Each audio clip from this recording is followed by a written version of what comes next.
All right, so let's talk Perry Mason, Season 2, Episode 5.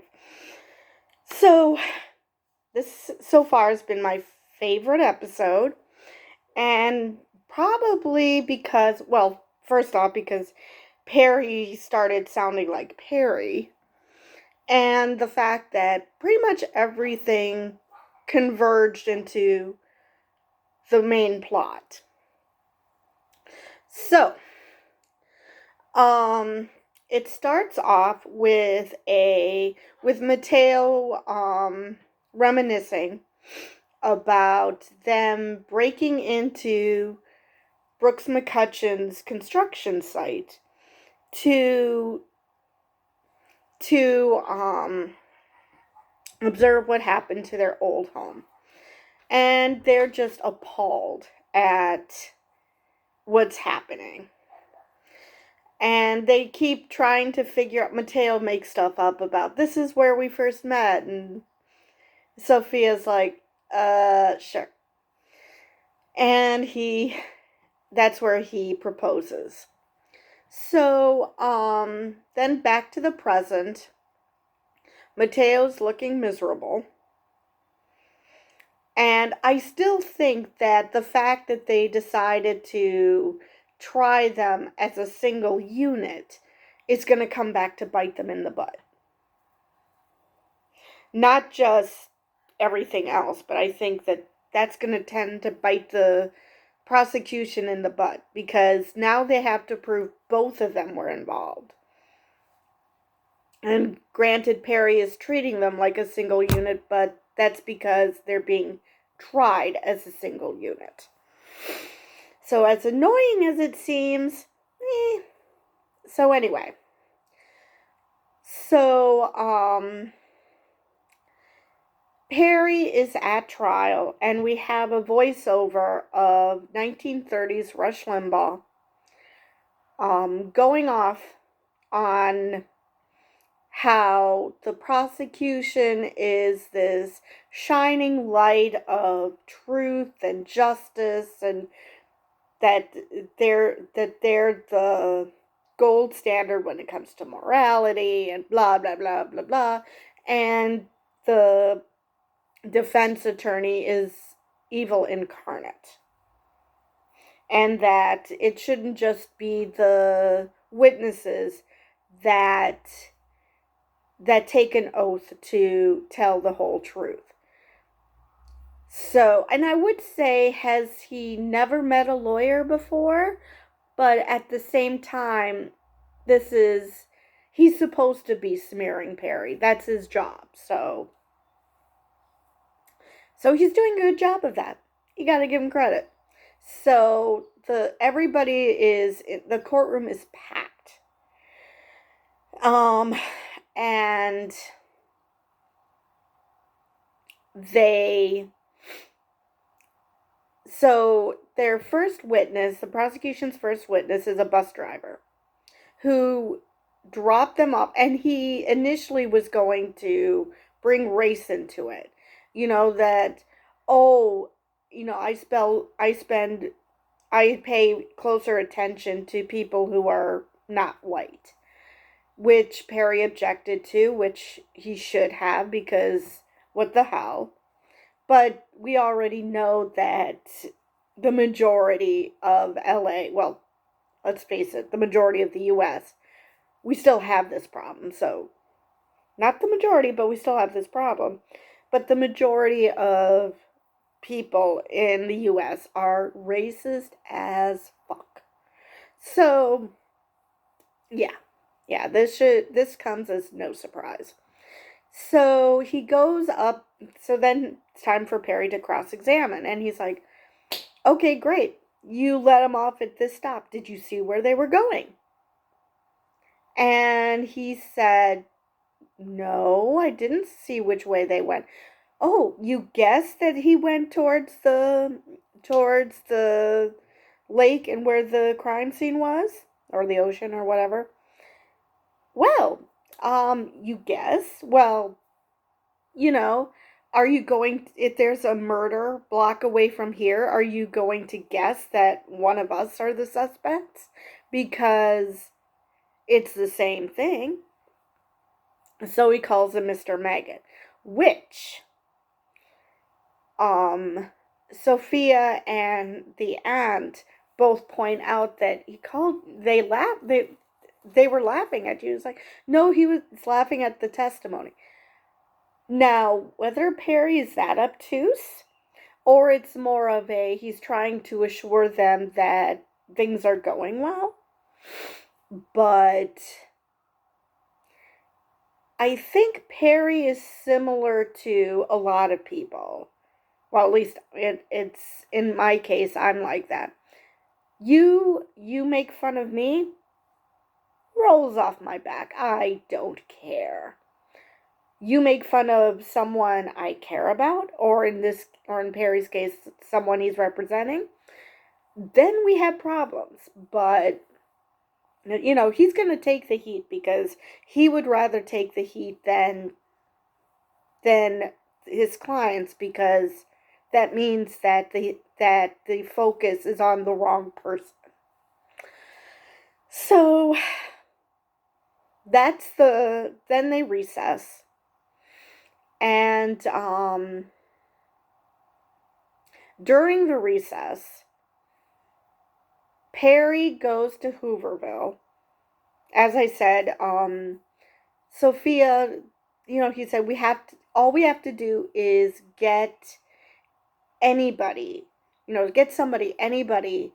to, to get a reasonable doubt that someone else wanted to kill Brooks, which it seems like pretty much, like Perry said, pretty much everybody did, because, he was a scumbag. And so she takes him back to Hooverville, and she shows him the money. Okay, it's a murder for hire. Now, on the one hand, Perry is, the wheels are turning, the gears are turning as to, okay, who did this? But on the other hand, he's like, why can't my clients for once tell me the truth? Because it is annoying. You have to drag bits and pieces of relevant information out of the kids. It's like, you're the ones who are going to be in trouble. Why are you not cooperating? I guess they were afraid that they'd lose the money if they said, oh, by the way, we were hired by so-and-so, and I don't know. But, so while Perry is leaving Hooverville, you see this mysterious figure, which looked a lot like the 1930s Rush Limbaugh. It really did. Based on what happened at the end, I question whether that's who it is. It had to be someone else, because I don't think he's that capable. Maybe I'm wrong.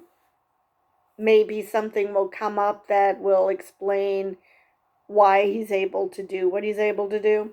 Who knows? But, so Perry goes back to the courtroom, and they're like, we need to talk to our clients, but, we have to be quick because the recess is almost over. And so Perry wants another recess, and they're like, you have to have a reason. You can't just ask for one. And it's like, well, think of something. And Paul's like, isn't that your job? Oh, yeah. So, but you can see that the beginnings of the Perry Mason we're all familiar with is starting. The fact that, he's getting laid now probably is not hurting things. Because Ginny. So,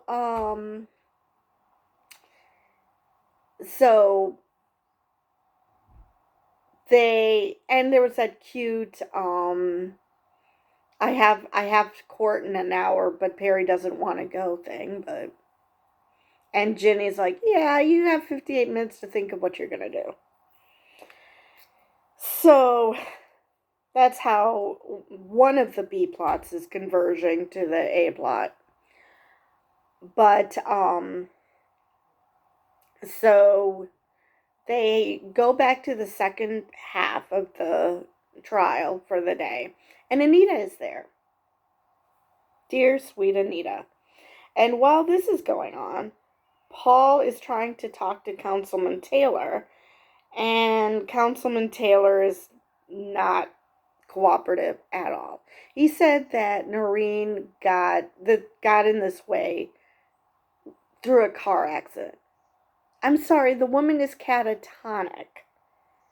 What is it about that screams car accident to you? What kind of car accident does that? Now,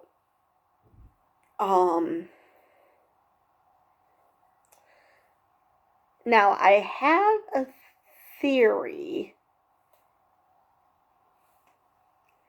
but we'll hold up on that. So Paul is talking with the councilman, and the councilman just shuts him down. So he's like, okay, now what?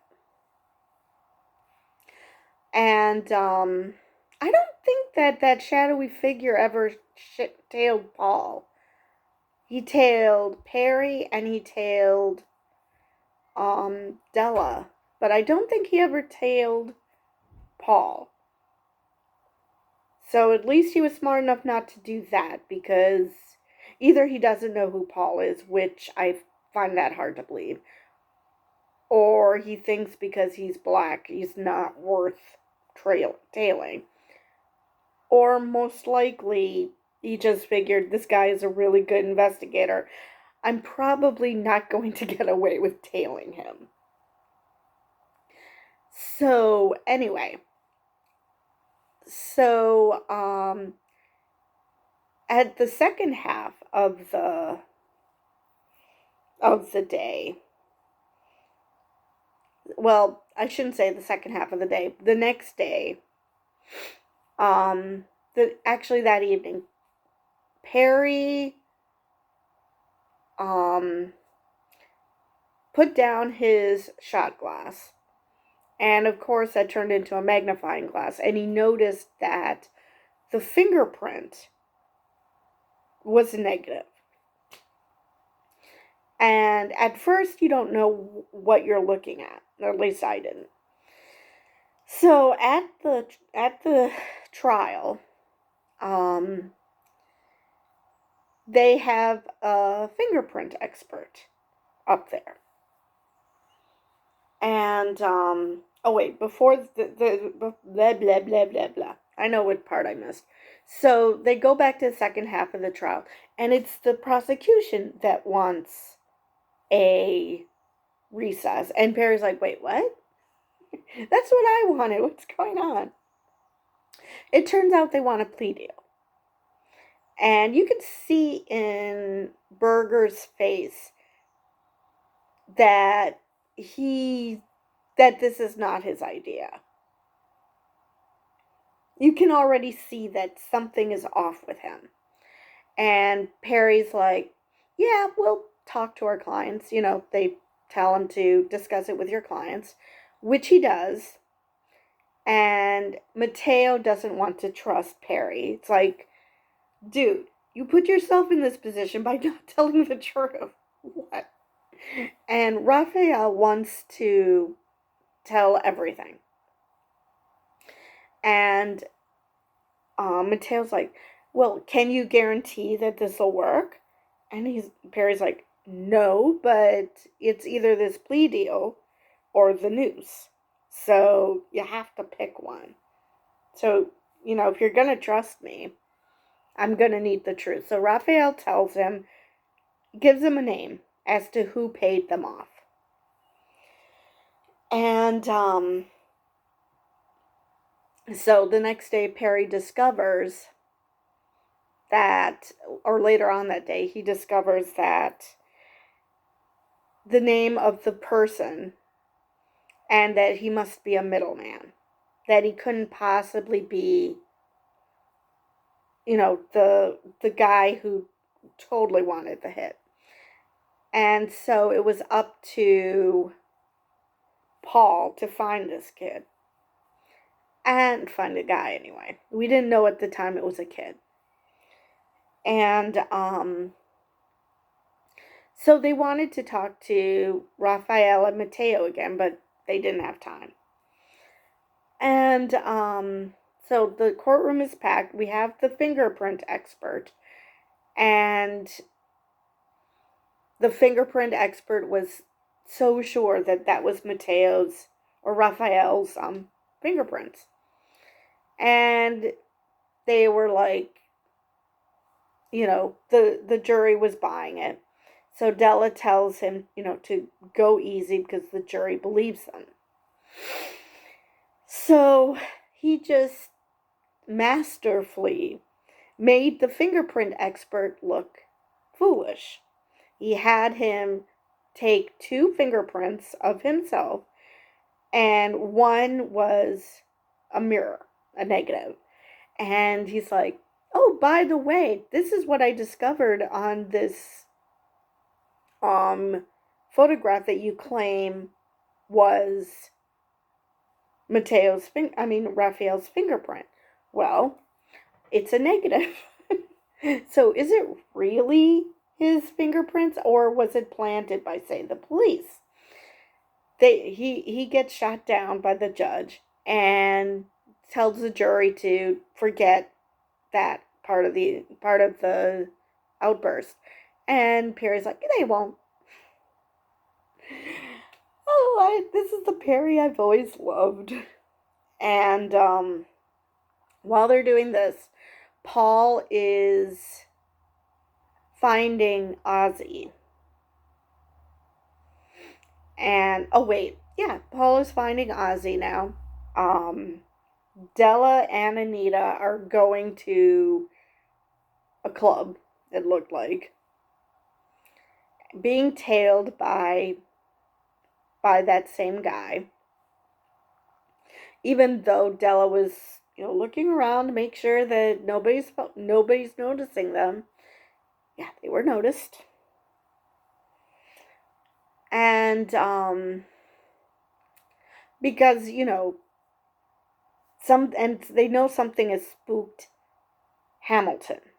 Not the assistant DA, because the assistant DA seems to be just as much of a scumbag as whomever, like Lydell McCutcheon and 1930s Rush Limbaugh and those people. He's just as much of a scumbag. So he doesn't seem to be fazed at all by this. Hamilton looks scared because he's discovered that they're not taking the deal. And he looks petrified. Now, I wonder if whoever threatened them with this deal probably was the same one who put that phone number inside Brooks McCutcheon's wallet for Perry to find. I really think that whomever paid off the Gallardos also led Perry on this journey. Because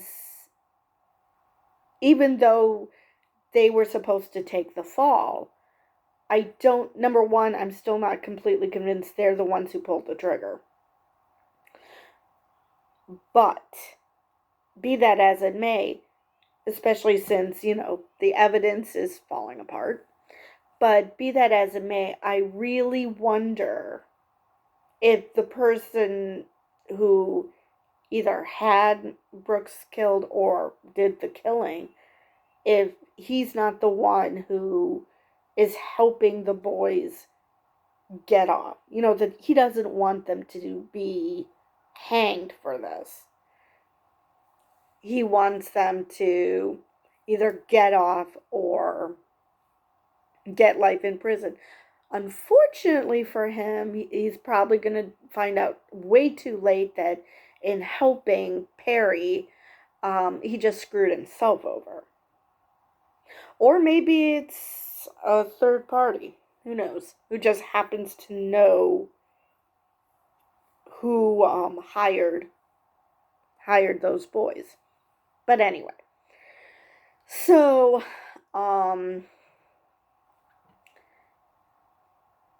Della and Anita go to a nightclub and they're tailed. And I saw comments thinking that they were so sure that it would get rated.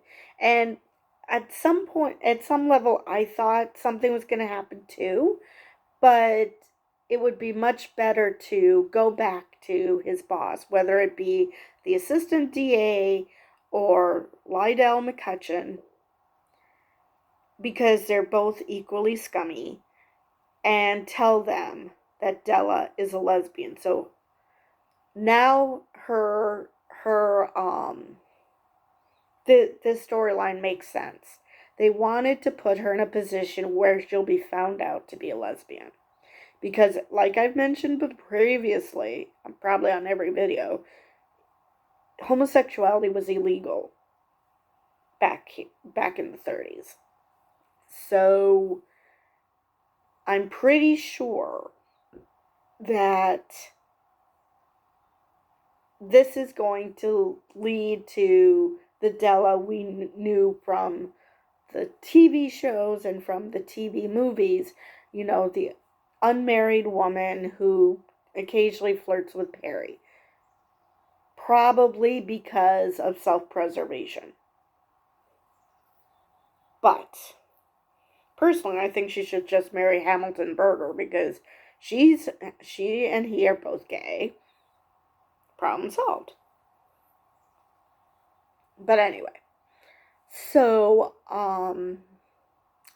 obviously nothing has come out yet. And Perry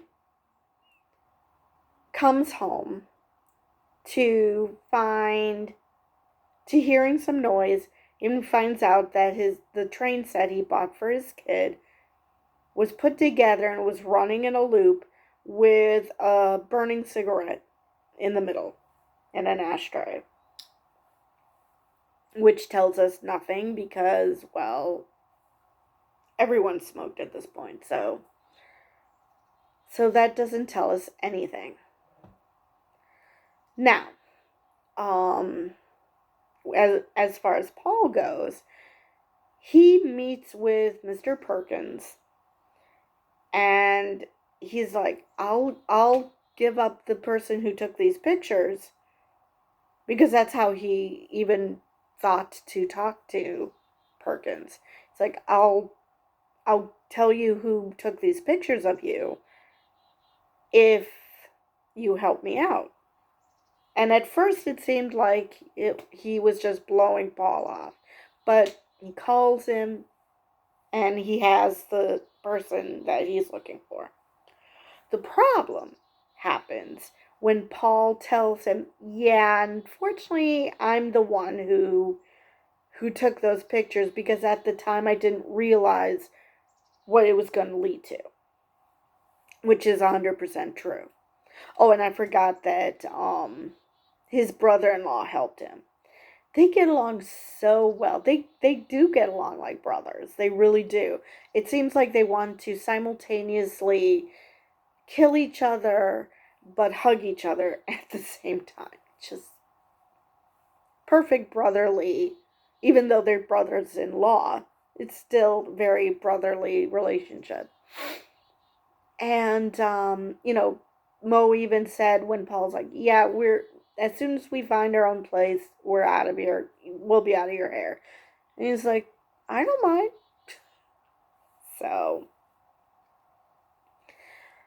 So they bring in the kid. This is Ozzie Jackson. It turns out he's a kid. He really is a kid. And I forgot to look up, but I didn't think Converse existed in the 30s. But anyway. And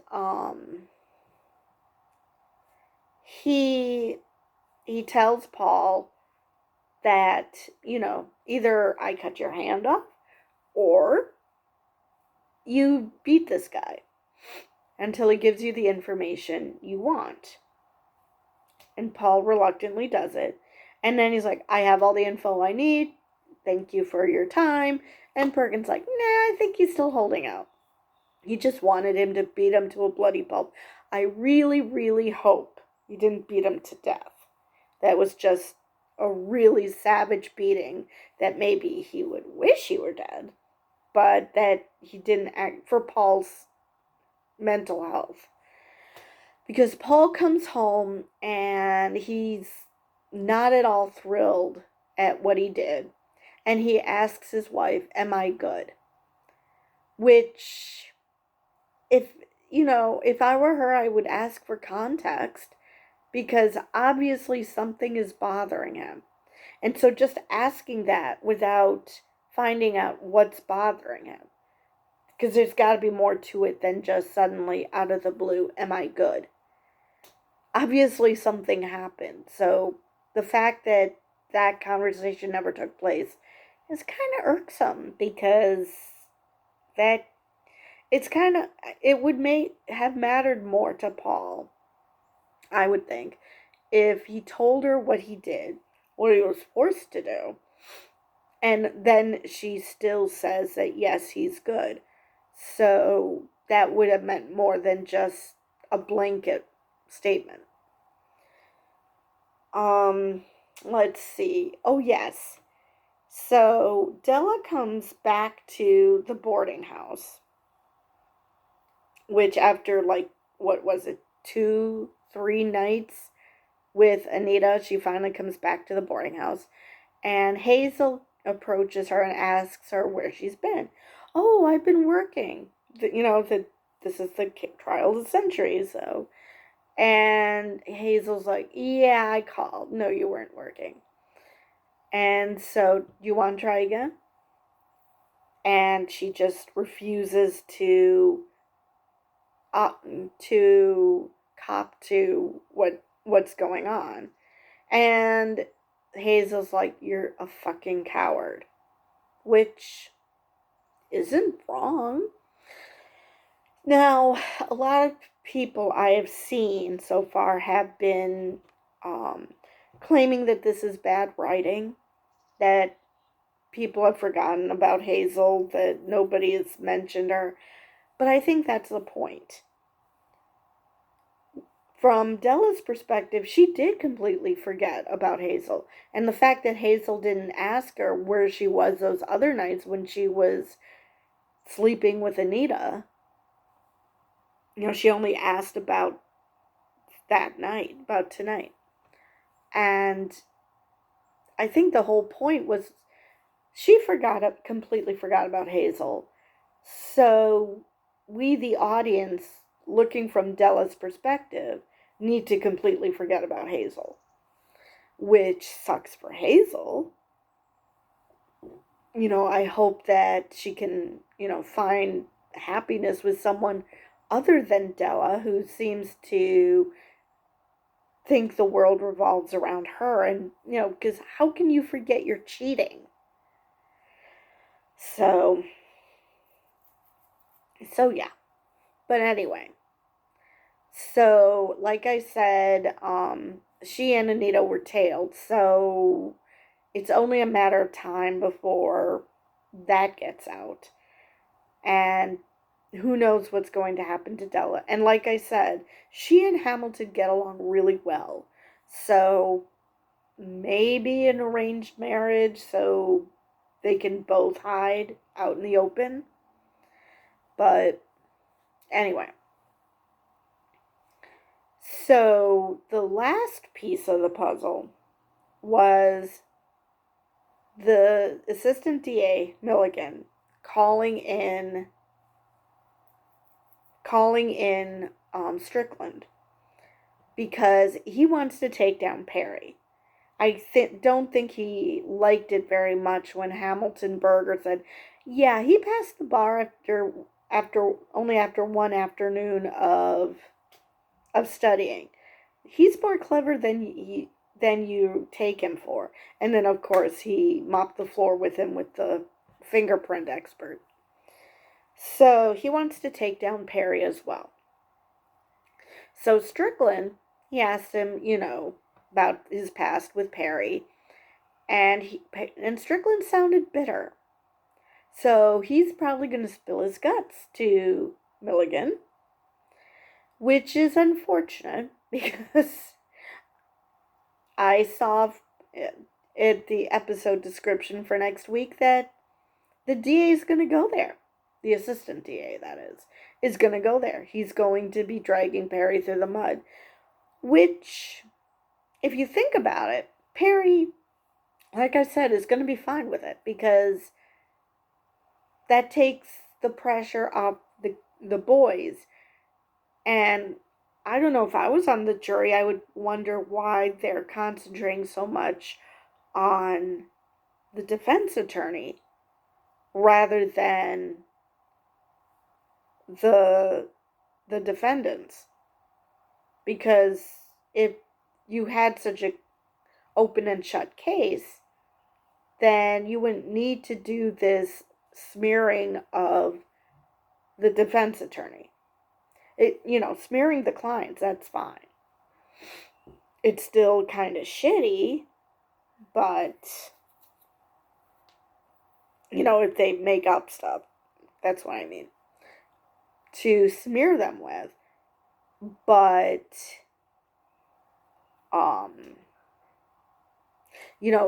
Milligan even said, oh, well, we've all had it rough at times, so we can't go with poverty. I'm sorry, were you burned out of your home by the police because some rich dude wanted to build a stadium there? And because your little sister decided to run and hide, she ended up burning to death? So, no, I'm pretty sure, Mr. Milligan, that no, you never had it that rough. I mean, yeah, everyone has it rough, but are we kidding here? You're the one who hates them simply because they happen to be brown. I'm pretty sure nobody ever looked at you and with suspicion just because you happen to be white. So, no, I'm going to say no. Anyway, so that's how the episode ended, with Strickland apparently going to tell Milligan everything. Which I wonder how their relationship's going to be from now on, because it was already souring to begin with. And this is not going to bode well. It's possible Perry will forgive him that, this is his boss, so he kind of has to help out, but, he could have lied. But I get the feeling, based on the episode description, he doesn't. So, like I said, I haven't seen anything about them going after Della. So it's possible that that's just going to be put on the back burner or something. But yeah, I would love to see the fallout from Della and Anita going out. Because the Hazel finding out, that was anticlimactic. Hazel was actually pretty cool about it. And Della was upset, but I think she was more upset at herself for, not doing a better job of cheating, rather than the fact that she is ashamed that she cheated, is the way I'm reading this. So maybe this is the writer's way of saying we won't see the boarding house anymore? I don't know. Anyway, I'm trying to think if there's anything from this episode that I missed. I think oh, yes. So Ozzie Jackson was talking about how this rich guy, who he doesn't know his name, would come with his wife, and that his wife was a junkie. And that she must be dead because, people come back. They can't, basically, they're that addicted. They have to keep coming back. So she must be dead. So what if that woman is Noreen Lawson? And that's how she became catatonic. They didn't say what drug he's talking about, but I'm betting it's LSD, and she went on a bad trip. Because I have heard of that happening, that you go on a bad trip and you just never come back. And this is what happens. So maybe that's how she ended up catatonic. And so now we have to find out who the woman's husband is. So, because so far nobody's even asked who her husband is. They found her brother, but it's odd that they didn't find her husband. I would think that it would be easier to find him than her brother. And I cannot remember if the secretary said anything about her husband. But yeah, I'm now thinking that whoever her husband is the one who hired those two men, who hired the Gallardos to kill Brooks McCutcheon. If, as I said, they are the ones who actually killed him. But yeah. So I think this season is going to end with the Gallardos getting off. And now I don't know if they're going to put Noreen's husband on trial, or if there's going to be some other type of resolution to the case. But yeah, that is my working theory right now as to who hired the Gallardos.